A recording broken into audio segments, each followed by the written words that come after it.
Los museos de la memoria surgen en sociedades que han vivido acontecimientos violentos y de fuertes rupturas sociales. Tienen el objetivo de reflexionar sobre el pasado para transformar el presente y el futuro. Deben ser espacios con un profundo sentido democrático, plural, incluyente y crítico. El Museo Casa de la Memoria de Medellín asume el desafío de ser un lugar de memorias vivas que nos lleva a pensar acerca de lo ocurrido en la ciudad y el país y nos invita a reconstruir la esperanza para creer en futuros posibles.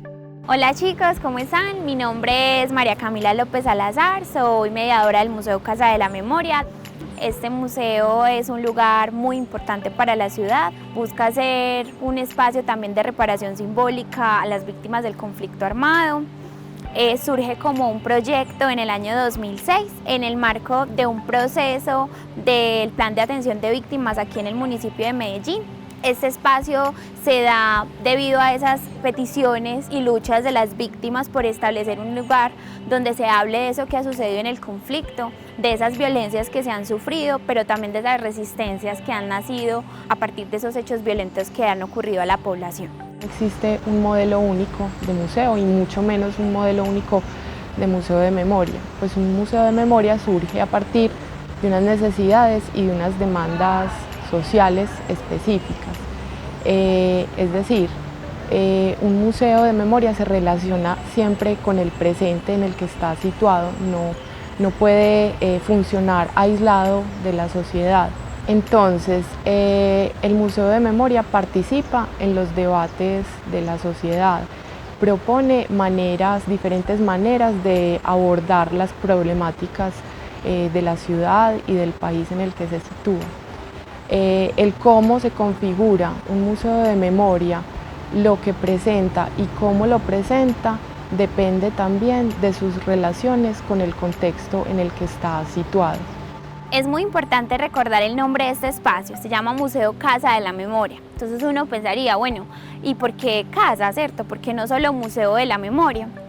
Es una casa y pretende ser más casa que museo, porque se pretende que en este espacio las personas que lo visiten hagan parte de esa construcción y de esa narrativa de las memorias del conflicto. Por ende, en este espacio no hay una única verdad ni una versión oficial de los hechos.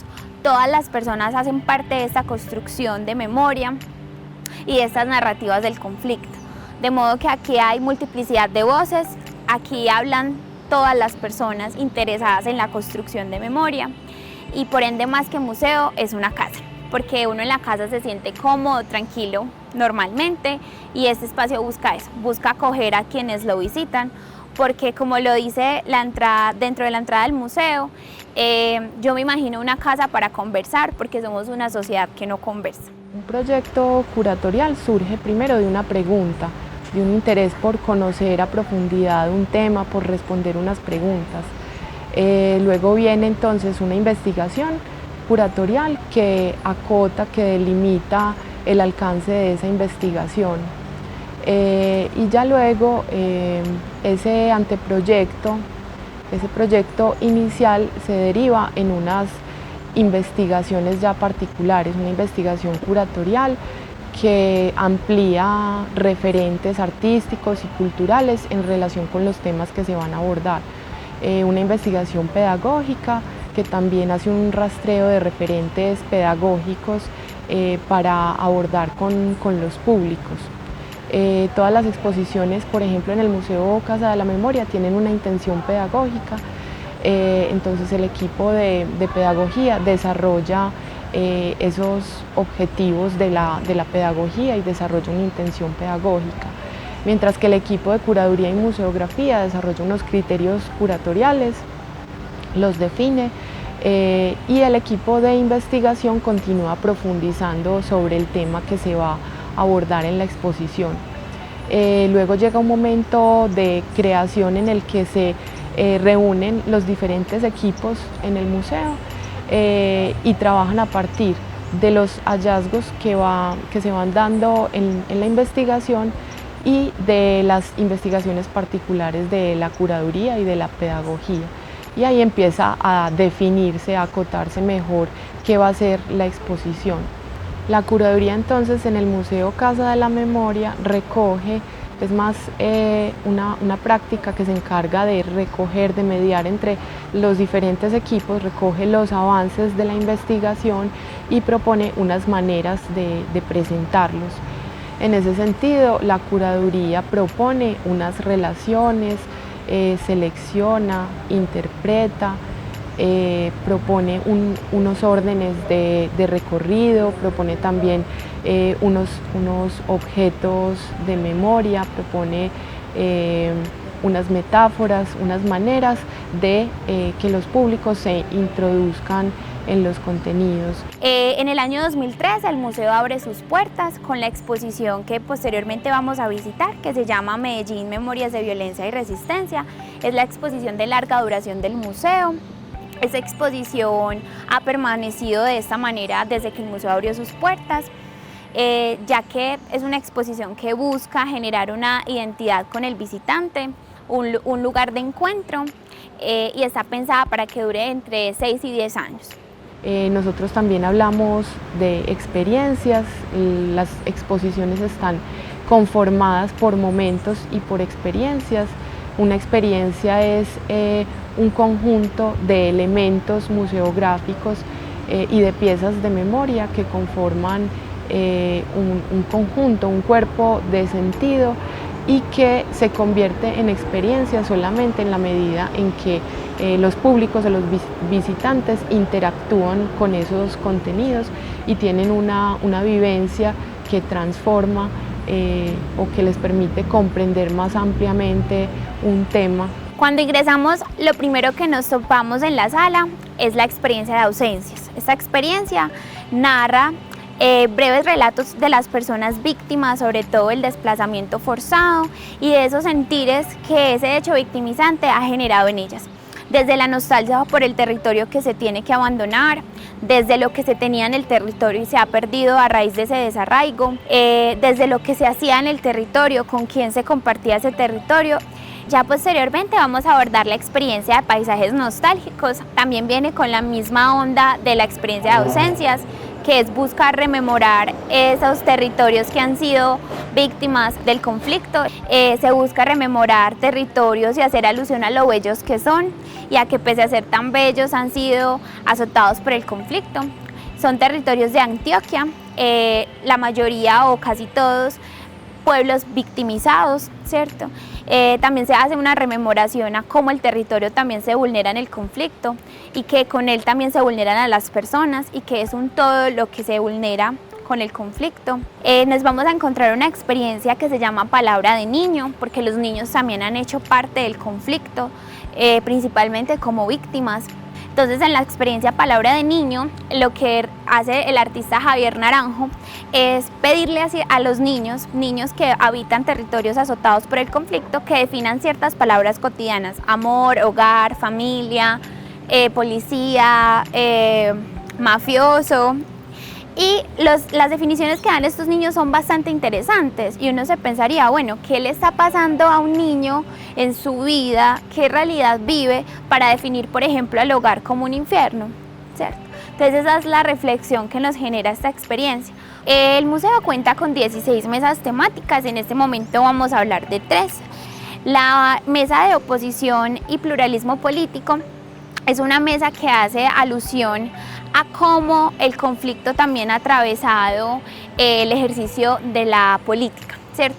Y esos líderes políticos que en algún momento fueron víctimas del conflicto por hacer valer ciertos intereses que quizás no iban acorde a esos actores armados. En esta mesa nos encontramos a personajes que han marcado hito en nuestra historia, como Luis Carlos Galán, Bernardo Jaramillo Osa, Jaime Pardo Leal, Gilberto Echeverry, Guillermo Gaviria, Antonio Roldán Betancourt y demás líderes. También se hace una alusión a la Unión Patriótica, se le busca hacer un homenaje a las víctimas, miembros militantes de la Unión Patriótica que fueron asesinados en el genocidio de la UP, que se dio en la década de los 80. Esta mesa hace alusión a estos líderes porque una de las cosas que también ha arrebatado el conflicto es la posibilidad de expresarme. La mesa claramente dice que quizás aunque no esté de acuerdo con lo que tú dices, defenderé tu derecho a decirlo, ¿cierto? Y eso es lo que ha sucedido en el conflicto. Muchas personas han sido asesinadas y han sido víctimas solamente porque su ideología o su pensamiento o su postura frente a ciertas circunstancias era completamente distinta a la de otros. La mesa de mujeres y la mesa de la diversidad sexual son mesas que se encuentran unidas en el mismo espacio, haciéndose alusión a las mujeres desde un video metafórico y bello, en donde en la medida en que se habla de esas violencias que han sufrido las mujeres, una tela se va rompiendo, pero en la medida en que se habla de cómo las mujeres resisten ante el conflicto, la tela se va cosiendo de nuevo. La mesa de la diversidad sexual está en el mismo sector y busca hacer alusión a esos miembros de la población LGTBI y que además de su condición sexual son víctimas del conflicto. Entonces han sido doblemente victimizados porque está sobre ellos esa discriminación por su orientación sexual y además está esa discriminación por ser víctimas y que aún no se han reconocido. Luego tenemos una serie de audiovisuales que hablan de esa Medellín, de la Medellín cotidiana, ¿cierto? De la que habitamos todos los días y que poco nos damos cuenta de qué contiene. Tenemos Medellín en Ciudad en Movimiento, que hace alusión a esas prácticas cotidianas como el transporte público, el metro, el colegio y demás, en donde se le invita al visitante a ser consciente de esa ciudad que habita. Tenemos Territorios Sensibles, que son 3 pantallas que nos hablan de casos emblemáticos, masacres perpetradas en el territorio de Antioquia y de lugares de memoria. Porque también, además de toda esa estela de dolor, en la ciudad se han tejido y se han establecido ciertos espacios de memoria en donde se busca hacer de manera simbólica una rememoración a los hechos violentos que han acontecido. Tenemos también Medellín Horizontes y Fronteras, que es una experiencia que tiene una duración de aproximadamente 2 horas, en donde se busca hacer un recorrido del crecimiento urbanístico que ha tenido Medellín desde aproximadamente 1500 hasta el 2016. Por esta parte tenemos la experiencia de la mirada del arte. Esta experiencia lo que busca es desde el arte ver cómo se ha plasmado también el conflicto y la memoria que se hace de él. En esta experiencia nos encontramos principalmente obras de Pedro Nel Gómez, pero también se han incorporado recientemente otras artistas, otras obras que buscan hacer memoria a través del arte y también rememorar a través del arte esos hechos violentos que han acontecido en el territorio. Entonces es a través de otras prácticas como también se hace alusión a esos periodos de violencia, resignificando también eso que ha sucedido y las víctimas. Y por último tenemos el Recinto de la Memoria, que es un espacio que hace un homenaje a víctimas de 3 hechos principalmente: la desaparición forzada, el homicidio y las ejecuciones extrajudiciales. Este espacio es quizás el espacio más importante del museo. Este espacio busca hacer una serie de reparación simbólica a las víctimas de estos hechos, resignificarlas en su vida y evitar que su recuerdo se vea opacado por este hecho victimizante que apagó su vida. La experiencia inicia con una fotografía a color, luego la fotografía se pone en blanco y negro y quien queda a color es la víctima del hecho. Al final aparece el nombre, el año y el hecho por el cual fue víctima. Cabe resaltar que estas fotografías fueron donadas por las familias de estas víctimas al museo. Ya por último, saliendo del recinto, vamos a pasar por el Pasillo de la Resistencia. Este es un espacio que, si bien la sala es lúgubre, un poco desesperanzadora, es un espacio que está diseñado para devolvernos la esperanza y ver que a pesar de todos esos periodos de violencia, de todo ese conflicto que se ha vivido, también hay personas que marcan la parada y dicen no voy a permitir que suceda más esto, voy a luchar para que no se sigan vulnerando los derechos humanos, para que no se sigan afectando a la población, para que se reconozca y se dignifique la vida del otro, para que se vea al otro como un ser humano que no merece ser atentado en su humanidad.